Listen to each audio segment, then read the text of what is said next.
El caso de Luis Alfredo Garavito.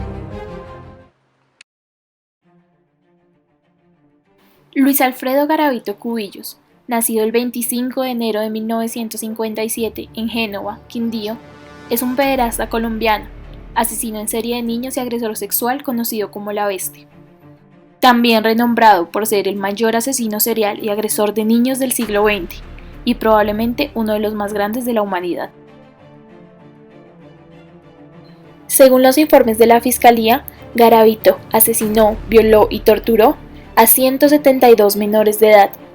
Sin embargo, se cree que fueron más víctimas debido a sus propias confesiones, ya que al pasar el tiempo admitió haber asesinado a otras 28 personas, 23 niños y 5 adultos, lo cual lo llevaría a una suma total de 200 víctimas. Según su testimonio, Alfredo, mayor de 7 hermanos, vivió en su infancia falta de afecto y maltrato por parte de su padre, Manuel Antonio Garavito, a quien describía como un borracho, abusador, maltratador, incluso con su madre, a la cual llegó a amenazar con un cuchillo. Garavito siempre recalca mucho a su padre y dice tener recuerdos confusos de su infancia. Recuerda una ocasión en que su padre lo estaba bañando y tocó sus partes íntimas. Sin embargo, no cree ser abusado sexualmente por él, pero el episodio le quedó grabado para siempre. Fue víctima de abuso sexual a los 13 años de edad por una persona muy cercana a su familia. Siempre afirmó residir en un entorno de maltrato y violencia, ya que aparte del maltrato de su padre y el abuso sexual que vivió, se encontraba en una zona ubicada en medio del conflicto armado, situación por la cual se ven obligados a mudarse, y luego, en este nuevo lugar, es violado por un sacerdote pederasta, al cual manda matar con un sicario a la edad de 20 años.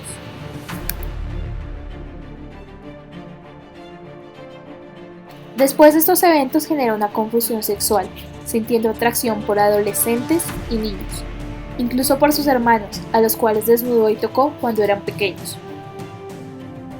A los 15 años intenta abusar de un niño en una estación de tren, pero es descubierto y aprendido, aunque después fue puesto en libertad. El padre, después de este episodio, lo echa de la casa. Garavito intentó mantener relaciones heterosexuales, tuvo un par de novias, pero no conseguía mantener una erección, solo lo estimulaban los menores. A los 18 años de edad se mudó a Armenia e intentó mantener una vida regular en las mañanas, pero en las noches se emborrachaba y compraba trabajos de menores de edad en los parques. Llevaba una doble vida. Se golpeaba el pecho ante la imagen de Cristo, lamentándose por sus pecados.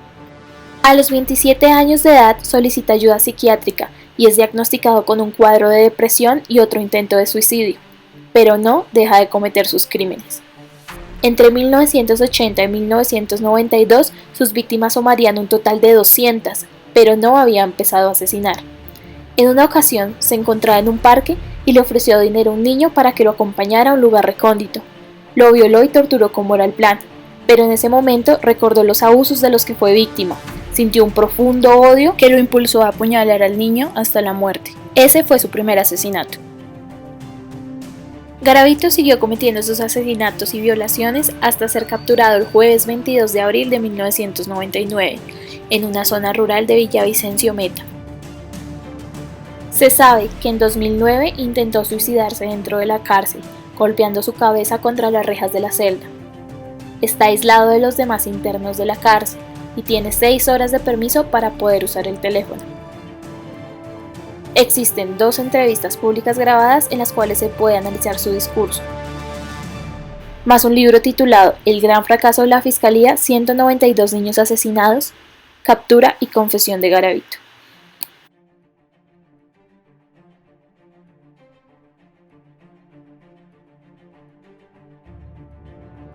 Después de ver esto, ¿a qué estructura cree que pertenece Garavito? ¿Será psicótico? ¿Tal vez neurótico? Si usted respondió perverso, está en la respuesta correcta. Mi nombre es Luis Alfredo Garavito Cubillos. Para hablar de perversión, primero se hace necesario hablar de pulsión, siendo esta caracterizada por ser un estímulo que nace desde el interior del organismo y permanece en él como una fuerza constante que no puede evitarse. Este es el generador de una movilización irresistible de las conductas y comportamientos.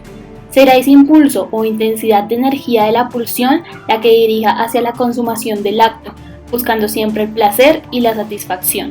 Yo veía a un joven, una persona joven, de pronto, digamos, un joven de 13, 14 años, y yo sentía inconscientemente, sin yo entender qué me pasaba, que ese niño a mí me gustaba y yo lo acariciaba, ¿sí?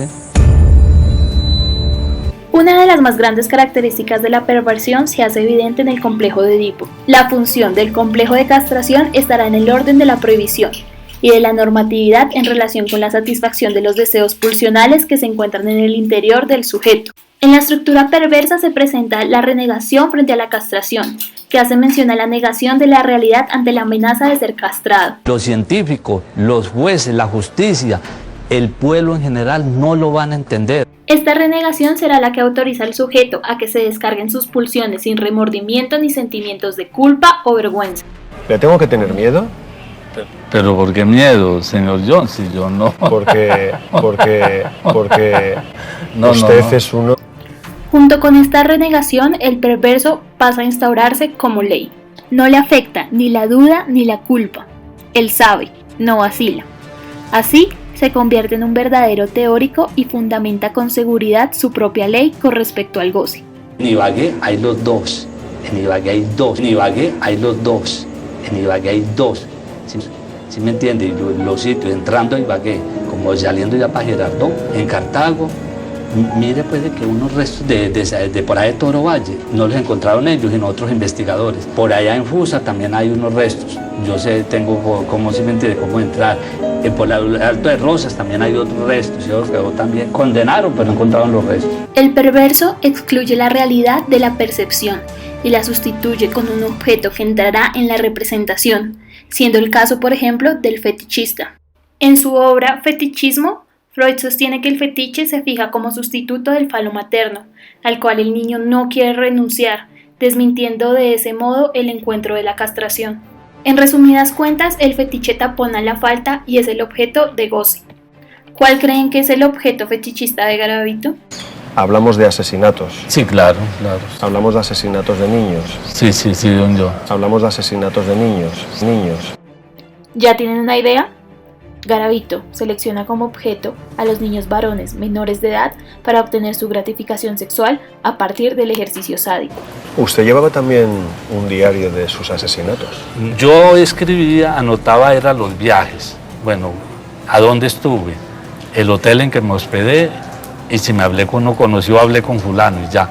Y ponía un número que era el 12, pero... En Luis Alfredo Garavito se evidencia la fascinación que tenía al bosquejar cuidadosamente los registros gráficos de mapas en las escenas donde cometía los crímenes, los calendarios en los que consignaba con un círculo los días en los que los llevaba a cabo, los recortes de las noticias que hablaban de ello, y la representación de trofeos que lograba con cada prenda de las víctimas que coleccionaba a manera de restos de caza. ¿Guardaba usted recortes de prensa de las sí, desapariciones? yo eso, a mí me encontraron un poco de recortes de eso. La pedofilia es un modo particular de goce del perverso, lo que lo lleva a la acción para él irrefrenable en relación con los niños, la pulsión. Dada su estructura perversa, ejerce su acto u actos sobre niños como ejercicio de un poder que apunta a subjetivar al niño y a convertirlo en objeto. Porque en el momento de yo también menor tampoco sabía cómo se llamaba, ni quién era. ¿Sí me entiende? Porque nunca cayeron hijos de amigos ni nada, eran personas forasteras totalmente, que en el momento de yo estar por ahí les comentaba y se iban conmigo. Esta posición de objeto es el resultado de la operación perversa sobre la dignidad del sujeto al que denigra y humilla. Me comenzó a morderme, me mordía todas las partes del cuerpo, me babía por todas partes, inclusive que me llegó hasta a morder, yo lloraba. Garavito comenzará por seducir a la víctima. Le ofrece dinero. Es que el dinero es un medio para que pronto un niño, ¿sí me entiende? Bueno, él le capta, ¿sí me entiende? Y si la persona es convincente, pues se lleva el menor y hace lo que va a hacer. Teniendo siempre presente que ésta se sitúa en un lugar inferior a él. Para ello acudirá, en algunos casos, a posicionarse con atuendos o vestimentas convincentes y relacionadas con las creencias de la cultura en la cual se encuentra, o en la representación de figuras que generen confianza, para ocultar sus conductas destructivas y por ello punibles. Y entonces pues me llevaba a la víctima con engaños, ¿sí? Porque yo no voy a justificar nada, eso hay que decirlo, y yo me lo llevaba con engaños. Bueno, un niño ahí en un semáforo vendiendo, ¿sí me entiendes?, sus cositas, y pasa una persona que está proclive a esto, le echa mano, lo convence, ¿sí me entiendes? El sujeto con rasgos perversos recurre a las mentiras, invenciones y disfraces, que son finalmente verdaderas para las víctimas, que deciden confiar en el repertorio, convirtiéndose automáticamente en objetos de deseo e igualmente de denigraciones.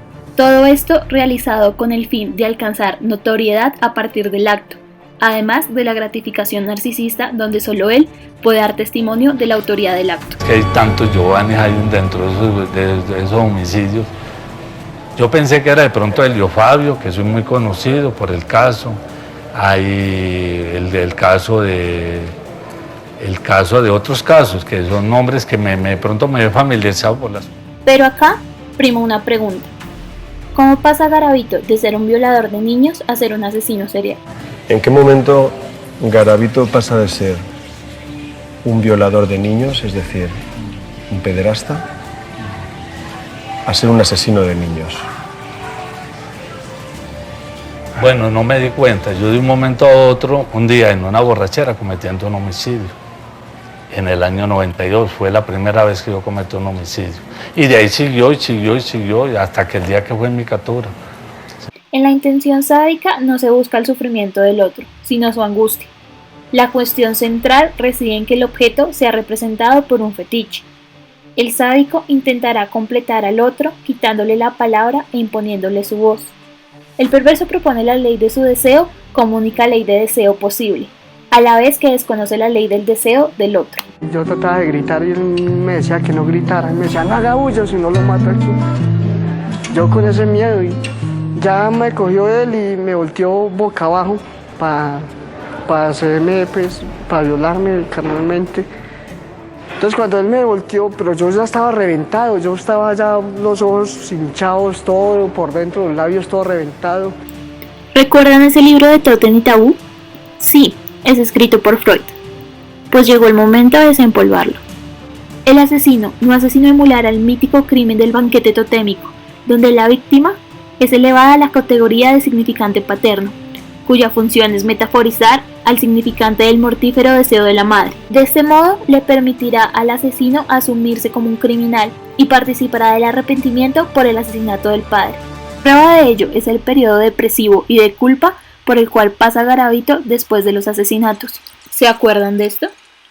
Al aparecer algo del orden de la inscripción de la falla, en algún sentido el crimen no fue de todo consumado para el sujeto, incluso puede llegar a ser olvidado por completo el episodio, lo que lo lleva nuevamente a buscar una víctima que pueda ser elevada a la categoría de sustituto del significante paterno.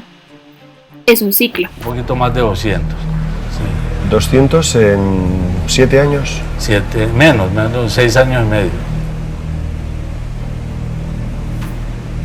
200 homicidios en 6 años y medio, eso da una media de casi 3 niños asesinados al mes. Joel Dor, al hacer observaciones generales sobre la perversión, menciona la división de ella en dos amplios grupos. El primero, en el que el fin de la acción es perverso, situando el sadomasoquismo, el fetichismo y el exhibicionismo. Y el segundo, en el que el objeto es perverso y la acción generalmente es una consecuencia, como la homosexualidad, la pedofilia, la zoofilia, entre otros. Este caso parece situarse en una condición no mencionada por el autor, al ser simultáneamente fin y objeto, la acción perversa situada en el sadismo como fin y la pedofilia como objeto. Ya que entendimos todo lo anterior, la pregunta es, ¿dónde comienza la edificación de lo que ahora nombramos el mayor asesino de niños en la historia? Rebobinemos. Garavito siempre recalca mucho a su padre y dice tener recuerdos confusos de su infancia. Recuerda una ocasión en que su padre lo estaba bañando y tocó sus partes íntimas. Sin embargo, no cree ser abusado sexualmente por él, pero el episodio le quedó grabado para siempre. Siempre.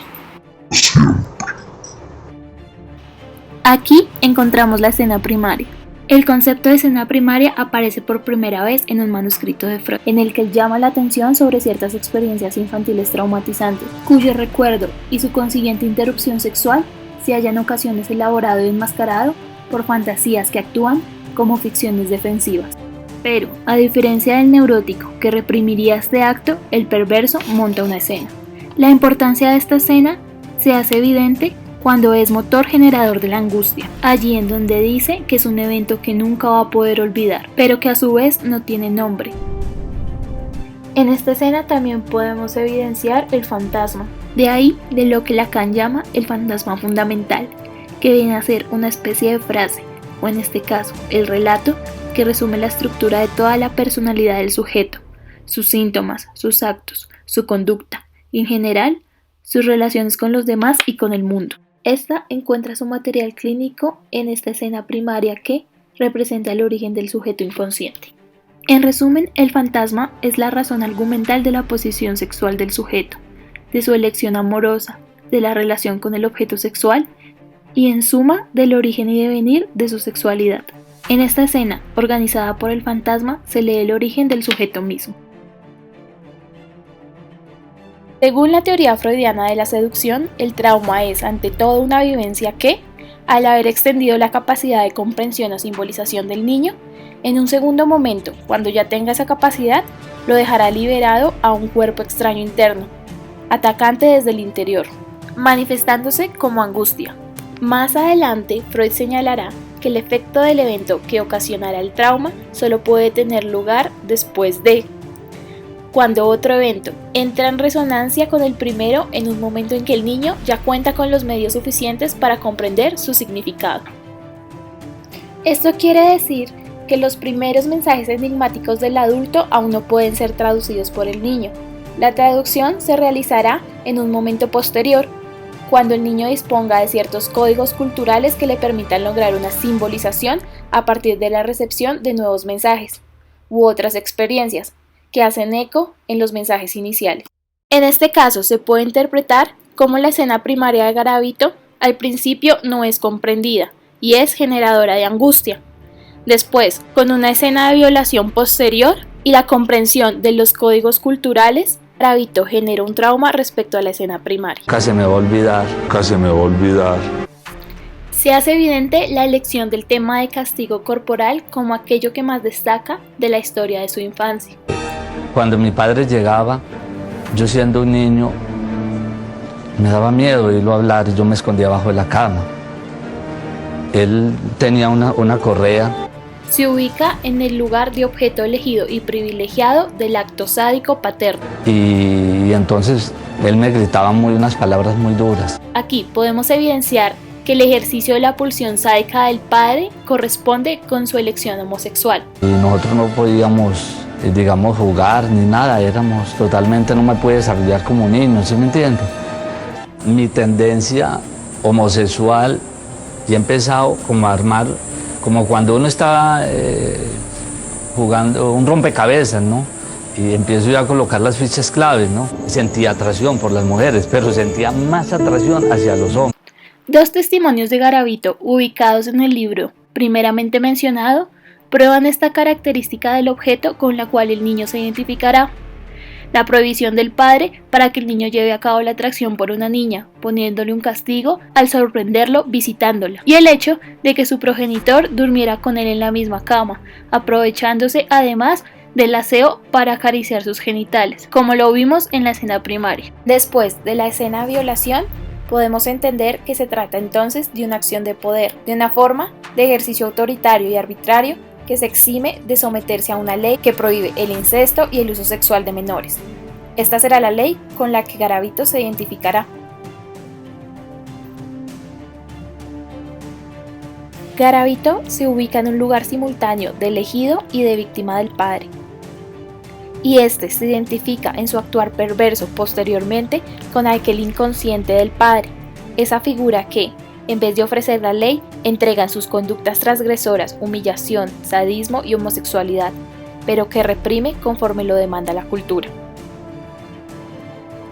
Garavito relaciona el placer con odio y dolor en sus acciones sociopáticas repetitivas, cargado de sadismo y sin ninguna apertura del arrepentimiento, culpa, vergüenza o remordimiento, una conducta puramente pulsional. Como cierre, podemos ver que en las declaraciones acerca de los dramas de su infancia, Garavito nunca dio testimonio de haber gozado sexualmente al ser violado por los adultos. A mis 12 años, creo que ya a los 13 años, fui víctima de violación por parte del mejor amigo de mi hogar. Un hombre muy religioso, con con una persona que era el sacerdote del pueblo. Esto, que es negado para entonces, ahora se refleja nítidamente a través de la percepción de su acto sádico.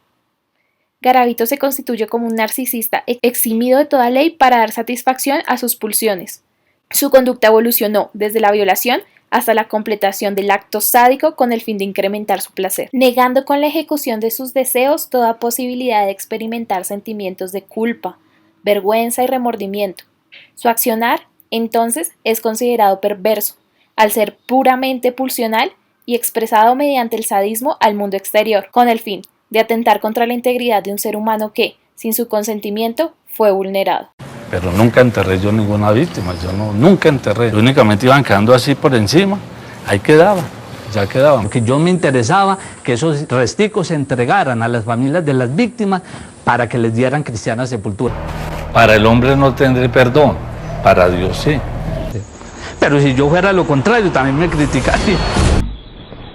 Pero si yo fuera lo contrario,